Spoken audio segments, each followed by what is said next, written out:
Olá, aqui é o Leandro da Gate IT, do blog Estruturar para Crescer.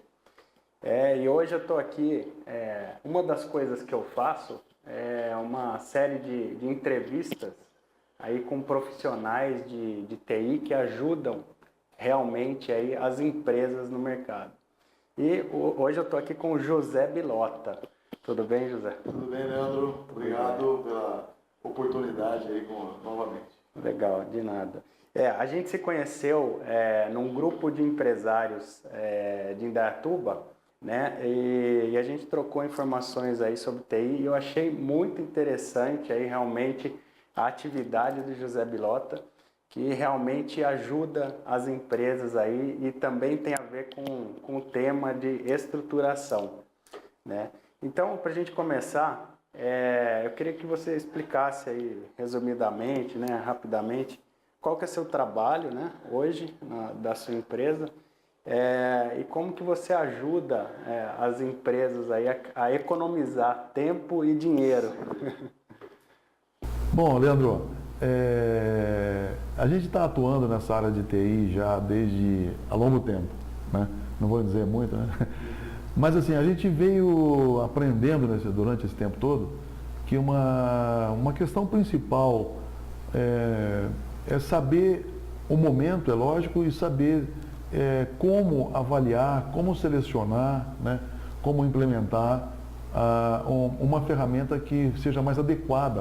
Quando eu falo uma ferramenta, é um software de gestão, né, um ERP e seus complementos também, que seja mais adequado para suportar os negócios da empresa. Então, a nossa proposta é de ser uma arquitetura de soluções, né? Então, vou dizer assim, eu faço um trabalho de arquiteto, né? De acordo com o seu cenário aí de projeto, a gente monta uma arquitetura de soluções, de sistemas, adequadas para suportar o seu negócio. Não é somente a questão técnica, né? E nem tecnológica, apesar que isso quase que é um embasamento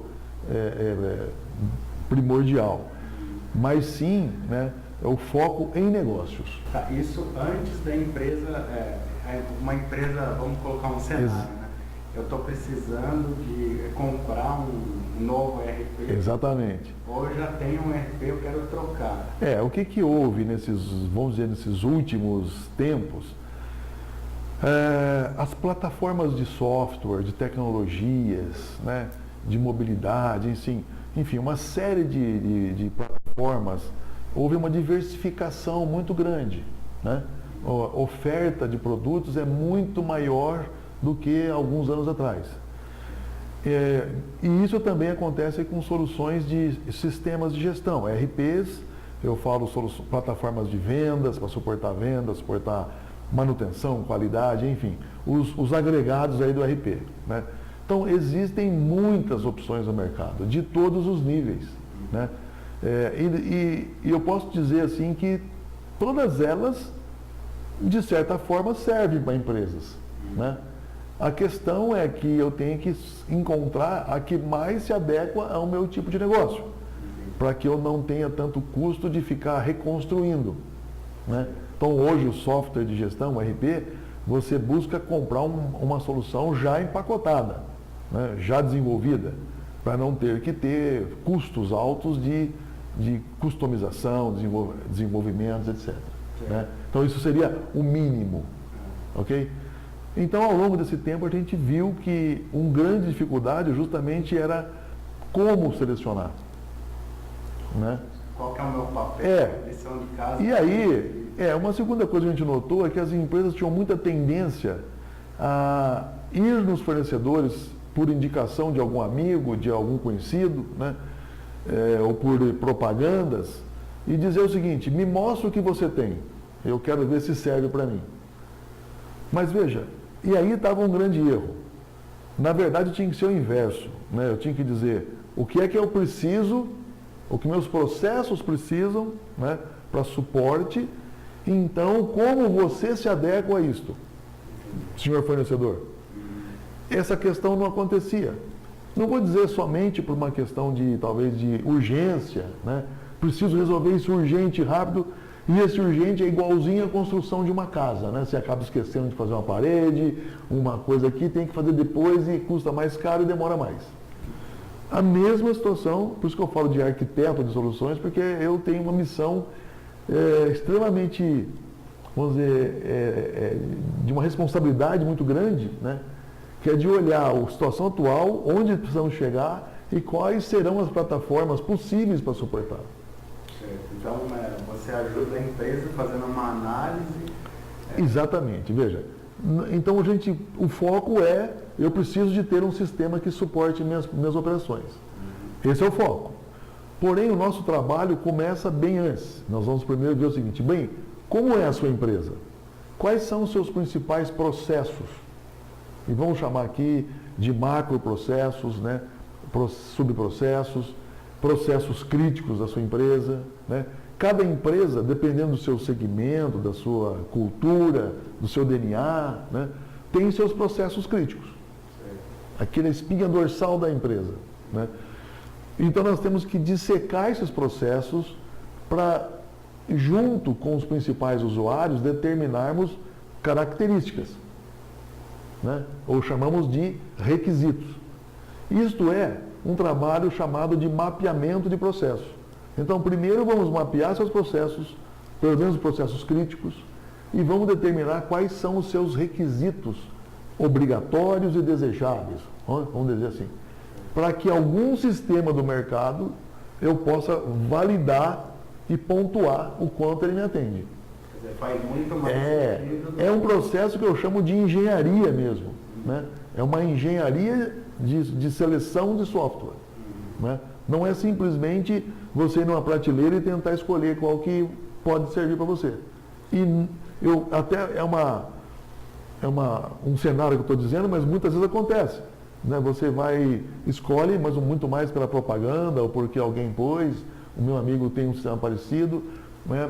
Mas eu te digo que cada empresa tem o seu próprio DNA, tem a sua própria estrutura, seus próprios requisitos, até não só requisitos de sistema, mas requisitos financeiros, né? Requisitos de investimento, capacidade de investimento, pessoas, a cultura que existe dentro da empresa. Isso também é muito crítico na hora de implementar. Como que elas vão aceitar? Se há necessidade de um trabalho também de treinamento, de preparação de todo esse pessoal para poder assimilar o novo sistema, né? Uma nova proposta de trabalho. Então, são todos esses parâmetros, e até aí nós não falamos nada de nome de produto, né? Isso é interessante. A gente primeiro nós vamos ter, né, dentro de um trabalho organizado, um comitê interno, etc., né? E de uma forma mais rápida, lógico, sem demorar muito, mas vamos entender a empresa vista como processos, né? Características, requisitos, necessidades de informações, tá? Que tipo de informações, que tipo de acesso eu preciso de ter essas informações, remotamente, mobile, web. E aí, com todo esse cenário, com toda essa arquitetura, esse ecossistema que eu preciso, aí sim nós vamos estabelecer quem no mercado será contactado, né? Feito já uma análise prévia, quem será contactado para que possa nos mostrar como ele vai atender essas necessidades que nós já mapeamos. Ótimo. Entende? Fica muito mais fácil, né? Exatamente. Você selecionar fornecedores. Exatamente. Não é assim, não é só o mais fácil, mas aí tem uma questão, vamos dizer, de tempo. Nós temos uma assertividade de tempo de implantação muito maior, de custos, né? Nós conseguimos ter exatamente um orçamento viável de custos, né? Nós conseguimos também aproximar mais de 90% pelo menos das características nossas todas, eu diria que muito mais que isso até, né? Mas, de forma que os meus negócios estarão muito bem suportados, não só agora, com a visão de médio e longo prazo, né? Onde queremos chegar. Então, para que eu não tenha que depois ter que fazer uma nova adaptação ou uma nova troca de sistemas. Então, se eu evitar mais de várias trocas de sistema, eu já ganhei meu investimento, sabe? Eu já não tive que investir muito mais recursos, né, numa troca de sistema que lá atrás eu não avaliei direito o que eu precisava. Isso é ruim, porque você deprecia, né, você perde trabalhos, muitas vezes você perde informações.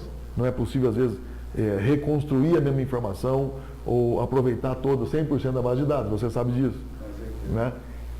Com certeza. O que eu posso falar que me chamou a atenção no seu trabalho também é que nesses 15 anos de experiência que eu tenho nessa área de TI, eu já vi muito disso, né? Muito acontecer de a empresa comprar um sistema e aí envolver. Muitas vezes parece que não é um projeto tão grande, mas a hora que você começa, que você envolve pessoas, recursos, exato, e aquilo se estende por anos e anos, e depois a empresa vai ver que não era aquilo que ela precisava. O que é importante até esse bate-papo nosso, Leandro, é assim, nós estamos aqui tentando, com o maior prazer, né, maior interesse, a gente passando as nossas experiências aqui de vida profissional, né? Eu também trabalho com muito afinco nessa área desde 1973, né? E também vi todas essas questões acontecerem. E aí eu ficava assim, puxa, mas a gente tem que mudar isso, né? E, como eu te falei, como hoje as ofertas são muito mais amplas, tem muito mais ofertas de todos os tipos de sistemas, né? Nós precisamos mais do que nunca ter um processo de seleção, um processo de como avaliar, né? E a partir daí nós estabelecemos realmente a melhor solução para a nossa empresa. Então eu digo que é um trabalho de assessoria, né, e de engenharia de soluções, em paralelo, né, com todo esse processo. O diferencial é que além de fazer uma assessoria, um coaching, né, uma orientação, um advisor, né, nós também somos hands-on, né, quer dizer, nós trabalhamos juntos, até, se você quiser, a implementação do sistema, assim, acompanhando a implementação, para garantir que tudo aquilo que nós mapeamos, discutimos e validamos com os clientes, né, e com o cliente que foi o fornecedor, né, que foi selecionado, de que tudo aquilo está sendo implementado. Então, por quê? Olha um grande ponto. Todos os requisitos farão parte do contrato, né, com esse fornecedor. Então, é parte integrante de um contrato, o escopo completo da sua solução.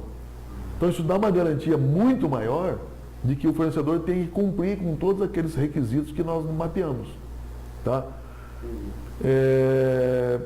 E isso significa uma redução de custo e uma assertividade quase 100% de que tudo aquilo que foi mapeado é o que vai ser implementado. Então, nossa abordagem de trabalho pode ir desde o mapeamento de processos, montar essa estrutura toda, junto com a sua empresa, né, os usuários-chaves, não somos nós, né? Na verdade a gente treina e prepara as pessoas para trabalhar dessa forma, né?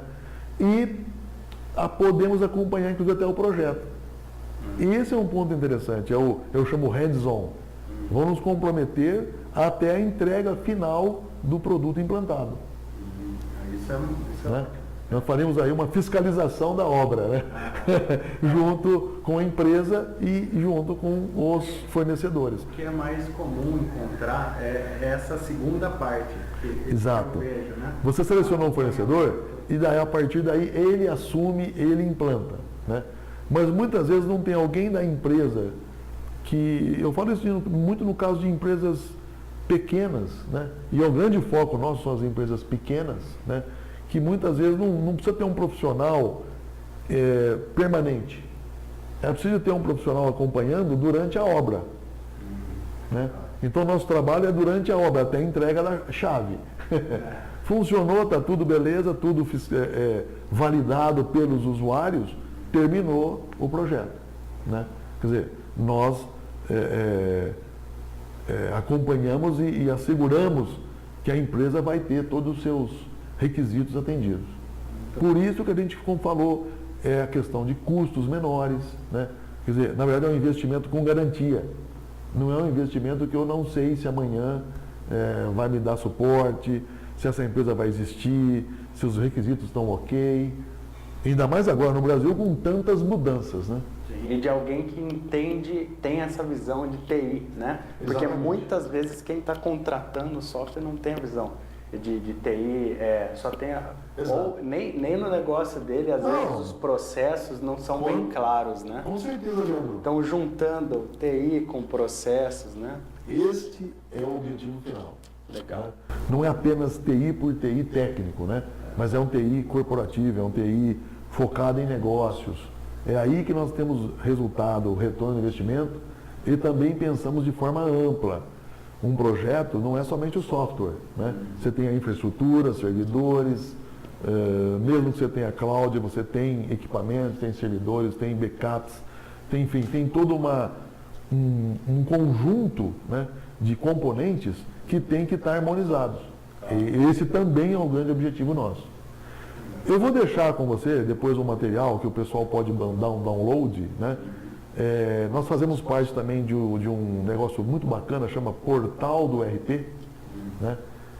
E lá tem também informações, tem manuais de como selecionar, e nós estamos lá, tem uma lista de profissionais, nós estamos listados lá também como um profissional nessa área, né, de seleção de software. E eu posso deixar o material também para você, que o pessoal possa baixar, onde tem uma apresentação desse processo de seleção. Claro. A gente disponibiliza lá no blog, junto com o nosso bate-papo. E assim, então tá claro. São fases na escolha de um produto que melhor me atende, né? Mas o seu trabalho é antes da contratação do software, fazer toda a análise do requisito. A grande assertividade desse trabalho está no início, né? Onde você determina essas características, eu chamo de requisitos críticos, né? Porque quanto mais acertarmos isso, né, mais nós temos um ferramental para validação com relação às soluções que nós vamos estar avaliando, né? Tanto de hardware como de acessos e como sistemas de RP também, seus agregados. Né? Então é uma solução ampla. Pode ser um projeto menor também, tá? Pode ser que no momento a empresa quer avaliar somente um tipo de solução, né? Um software só para automação de vendas ou coisa assim. Também atuamos em projetos menores, lógico, né? Não troca do RP como um todo. Muitas vezes não acontece esse trabalho de uma vez só. Né? Muito bom. E para a gente fechar, eu costumo perguntar o seguinte, uma empresa que está começando ou ela quer trocar o seu ERP, tem alguma dica que você pode dar para quem está nos assistindo? Eu acho que uma dica boa é o seguinte, analise assim o grau de maturidade que a sua empresa, que você consegue definir para a sua empresa, não é o proprietário, né, ou sócios, mas assim, a empresa como um todo, né? Acho que um ponto importante é qual é a nossa maturidade hoje, onde queremos chegar. Eu falo maturidade em termos de absorção de tecnologias, né? Isso é um fator crítico também, porque tecnologias hoje existem disponíveis de muitas, né? De todos os níveis de automações que a gente precisar. Então, um ponto importante é avaliar o grau de maturidade das pessoas, né? Porque isso pode requerer um treinamento, uma requalificação, não no sentido negativo, né? O segundo é poder ter uma avaliação realmente de orçamento, né? Disponível, se nós podemos buscar, por exemplo, hoje tem recursos do BNDES, tem financiamentos com juros baixos, né? Para que a gente possa investir. O terceiro seria pensar no sistema de uma forma ampla, como eu disse, um ecossistema, né? Quer dizer, todas as questões tecnológicas interligadas. Não é só o Excel ou só uma planilha ou isso aquilo, mas o sistema como um todo, inclusive desde o meu cliente até o fornecedor, né? Como que eu quero interligar isso tudo e quais seriam as vantagens competitivas.